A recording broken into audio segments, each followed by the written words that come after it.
Hey, welcome to Playing for Keeps, the show where we take a deep dive into emotional intelligence, sex, love, adult attachment theory, mental health, therapy, and everything in between that creates great relationships. Your host, DJ, is a certified life coach and emotional intelligence practitioner.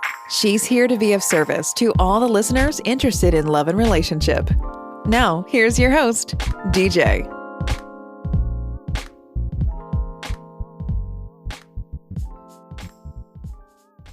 Hey everybody, it's your girl DJ with Playing for Keeps podcast, and today I have a special guest for Dating Chronicles. Her name is Christina Adams. How are you today, Christina? I'm great. How are you doing? I'm doing pretty good. So tell us, how it's Friday. How was your week? Busy. It's always really busy. Really? I know I work in HR and it stays busy with my profession. I'm just happy it's here. What projects and stuff do you have going on just besides work and everything else that you juggle? Well, I actually have my own podcast. It's called Interracial Marriage with Christina Adams. And I kind of started it as a way to, for tips and tricks, because I have a degree in psychology. Okay. And I started it as a way to help strengthen other interracial marriages. And it's something that's really important to me, being myself in an interracial marriage, being multiracial myself. Okay. And I thought that other people could really benefit from it. I think so too. I have a friend who's also in a interracial marriage, and they get confronted with a lot of different things, and even within their own relationship, different topics come up because it's a lot of cultural differences, even between them, that they have to kind of, come together and compromise on. So I think that podcast is dope and it's very much needed. Thank you. Yeah. So the issues, I actually have an upcoming episode about cultural competency. Okay. What it is, and being in an interracial marriage, how to kind of navigate that and make it strengthen your relationship instead of tear it down. Tear it down. That I'm gonna have my friend definitely listen to that one. Overall, their marriage is pretty strong, but there is those times where stuff like that does come up. So like right. I said, yeah, that podcast is definitely needed. So you are here also for Dating Chronicles, where you give a romantic, funny, or crazy dating story. So tell us what you have for us today. Well, I told my husband that I would start out by saying that I am taken. This was a while ago. Okay. So it started out, it was an online dating story, like most crazy stories start out. Right. And I should have had some red flags. When I matched with this person online, I did notice that they only had pictures of themselves on there. It's just like, okay, but should have been a red flag. You'll see why later. Okay. So we agreed to meet up, and we meet up at this Waffle House, and I get there early, and when he walks in the door, I noticed that there's a concave in the left side of his head, and that he looks like his left eye is also not working correctly. Oh, wow. Yes. But I'm already there, I'm seated, and I didn't lie about anything on my profile, so it's very obvious that I'm the person that he's meeting. Right. So he walks up to me and he greets himself and sits down. And I just want to say that none of this was present in his photos online. He did tell me when he sat down that he had been in a car accident, and I was like, okay, I'll give it a chance or whatever. Right. You're already there, like you said. Right. And so then the waitress comes over and she's like, would you like anything to drink? Pretty normal question. And he immediately responds telling the waitress, no, we're just going to have water. And I was like, okay, all right, I'll let this go, I guess. And he starts talking about basically how a woman is, I don't know how to describe it. He's talking about things like that a woman's place is at home and that she's not basically anything without a man telling her what to do. Oh no. Yes.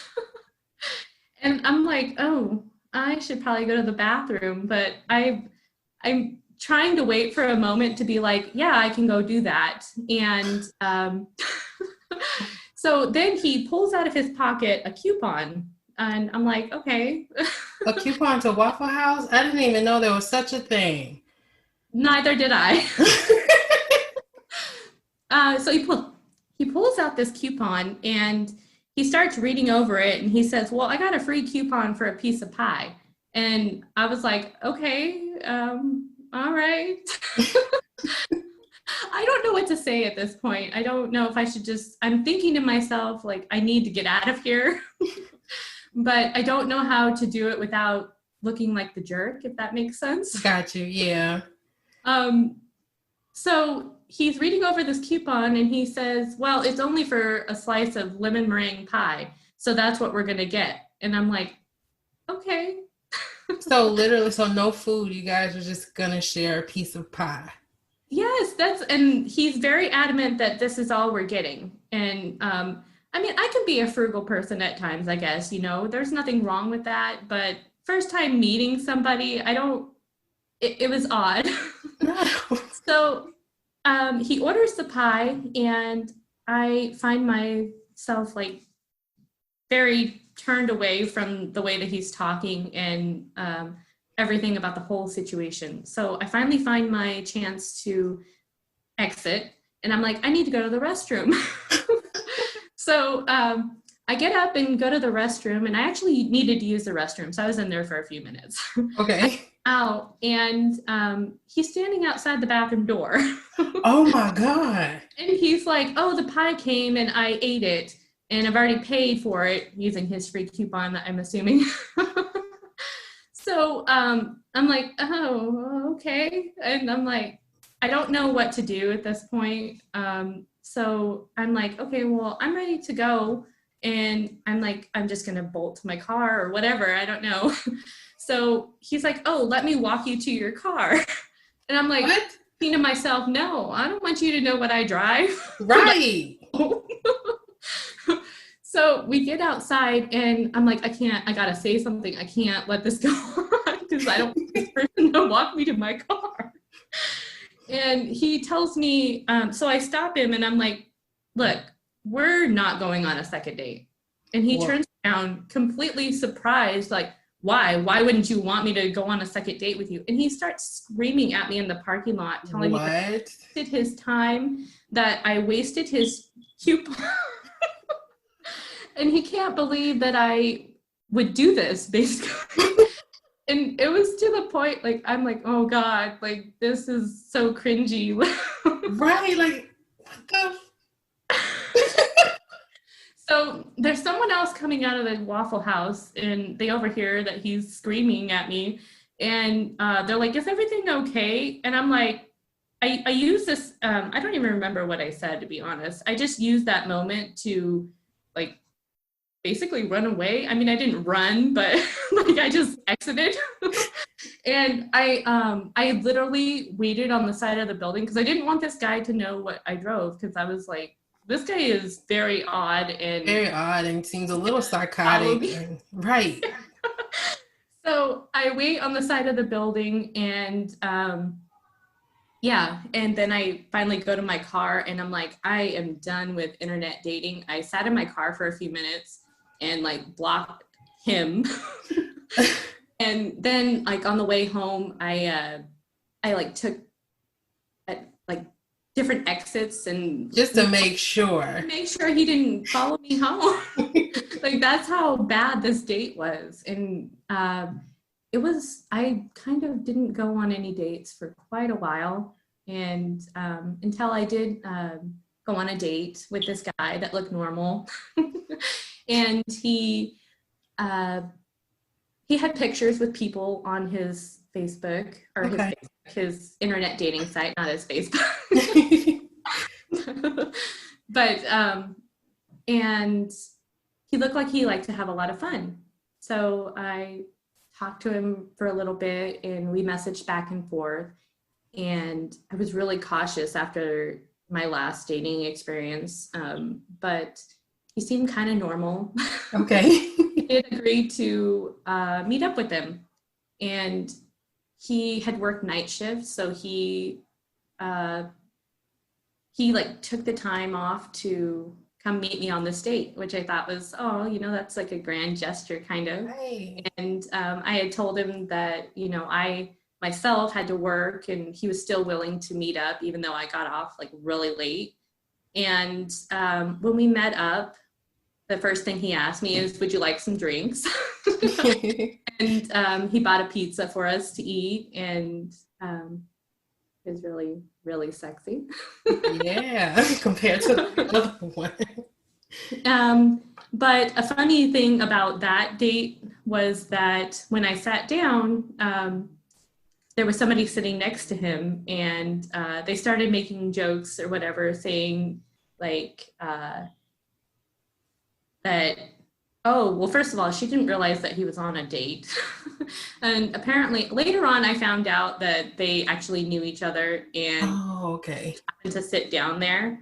But during that moment, she was like, oh yeah, I'm here because, just to make sure that everything goes good. And I want to make sure that there's no weirdos or whatever. And I'm like, okay, this is completely understandable. And whatever, when she realized we were on a date, she excused herself. But, and she leaned into me too. And she's like, he's a really good guy. She's like, I don't even know why he's trying to do this internet dating thing. And, to this day, it's still a joke. And I actually married that man. Oh my gosh, congratulations. Then got out of the dating struggle. Because when I tell you it's a struggle, it's a struggle. Okay, yes. So I want to rewind a little bit. So about the first date you spoke of. So any red flags you think you could have picked up on besides the pictures, like when you were messaging him, any red flags you think you could have picked up on, or what advice you think you would give besides looking out for like the pictures?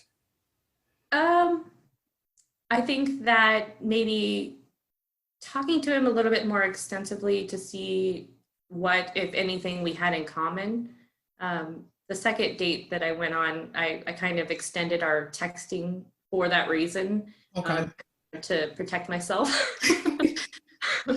And just making sure that they're, I don't know, maybe FaceTiming them before you actually meet too. There's nothing wrong with doing that. Yeah, I don't know. Sometimes people can hide their crazy well. They really can. I had a crazy experience. Actually, I was going to save it for my last podcast, but I had a crazy experience where I was kind of riding this guy, and we didn't ride long. It literally was the same day.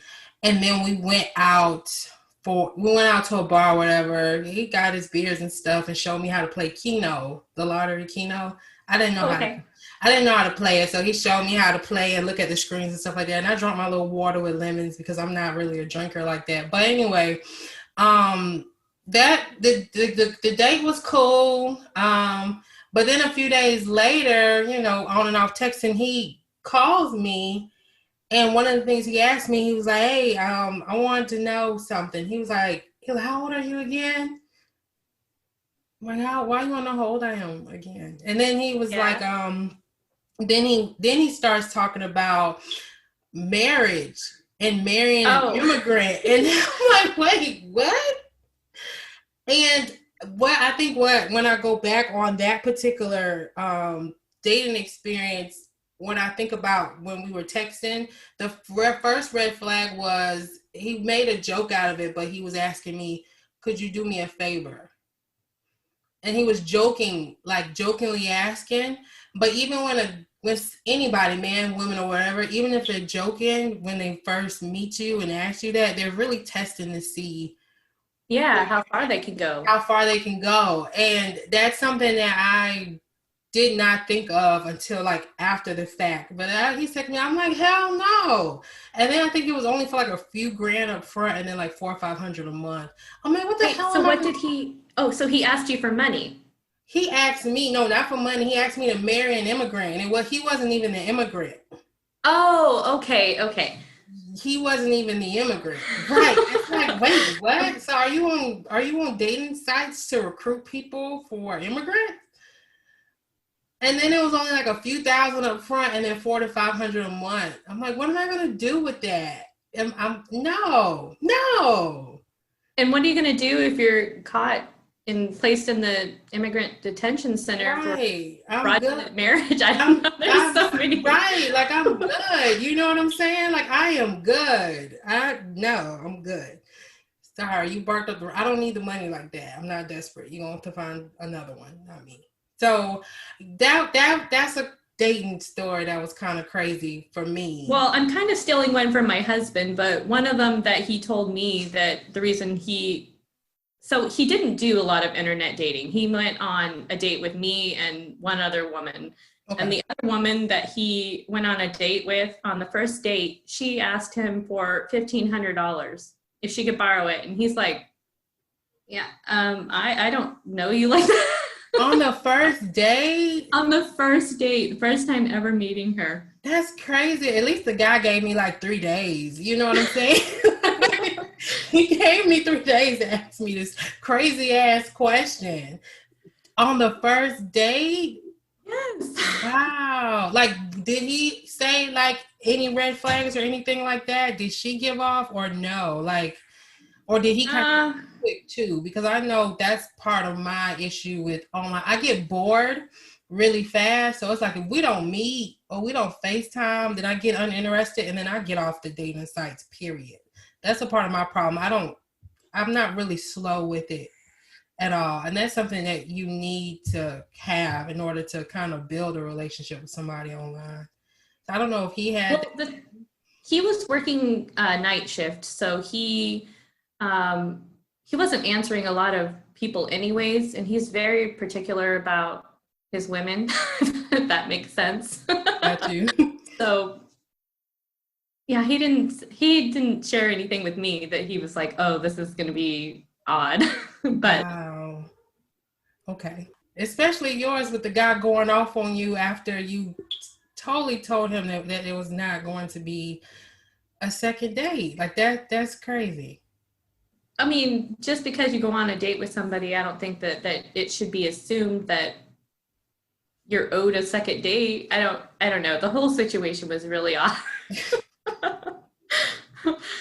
From the very beginning, I was like, "Oh no, I need to get out of here." Right, from the catfishing to the only paying for the pie. Then he eats the pie and he I didn't even get the pie. Didn't even give you the pie. I think that's what I was on. Like, dude, how are you getting upset over not having a second date and you don't even give your date the pie? You eat it. Like, do you think he wanted a nightcap after it? Like, what do you think he was expecting more?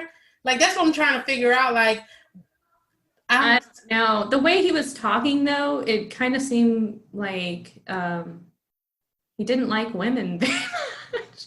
And I'm sorry, but I'm kind of like pro-woman, being a woman and all. Right.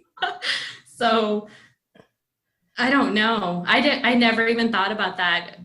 That acting like that, I can't imagine why he would think that. But maybe. That is crazy. That is crazy. And then his conversations, like what you was talking about with him being just not anti-woman. Do you think he had like old school ways of how a woman and man dynamic should be? Or did he just sound like he didn't like women? The old school ways? No, I don't know that it was old school ways. One comment that he made that was really kind of, no, I'm not doing this anymore. He was talking about how, and first of all, I don't know why anybody would even bring this up on a first date, not knowing me or anything of that nature. Okay. But he's sitting there talking about how teen mothers are nothing but whores. And at that point, I was kind of like, all right. because what he didn't know was that I'm actually a teen mother. Wow. Yeah, so I'm like, all right. Oh, and every single time that I tried to like say something, well, in the first couple of sentences, when I would try to talk about myself, he would cut me off and start going on his like ramblings. So I was like sitting there listening to him just ramble on about things that were like, it was really making me uncomfortable. And I can remember that there was a couple that was sitting like, you know how in the Waffle House, there's a booth here and then, you know, there's like another booth, and they kept looking over and I'm like, yeah, okay. I don't know what to say. Oh my God. But yeah. Yeah, that sounds like a date for that comment. I was really like, I need to get out of here. But then when I went to the restroom, he was standing outside the door like a creeper. So yeah. That's what I was wondering. Like, was he expecting a nightcap? Like, what the hell was that? Tell us where the audience can find you, Christina, since you have your own podcast. I'm sure you have an Instagram page and all of that stuff. Yes, you can find us on Interracial Marriage with Christina Adams. We have our own website, as well as Facebook, Twitter, Instagram, YouTube, and Pinterest too. I want to thank you for coming on, and I want to thank all of the listeners for tuning in. You can find me at P4K Podcast on Facebook and on Instagram. Thank you for tuning in to today's show. If you liked this podcast, please download and subscribe. If there's anything you would like to talk about in regards to relationships, or would like to be a guest on the show to speak on relationships or get advice, you can always connect via social media at Playing for Keeps, or email DJ at info@p4kdating.com. Thank you for tuning in, and bye for now.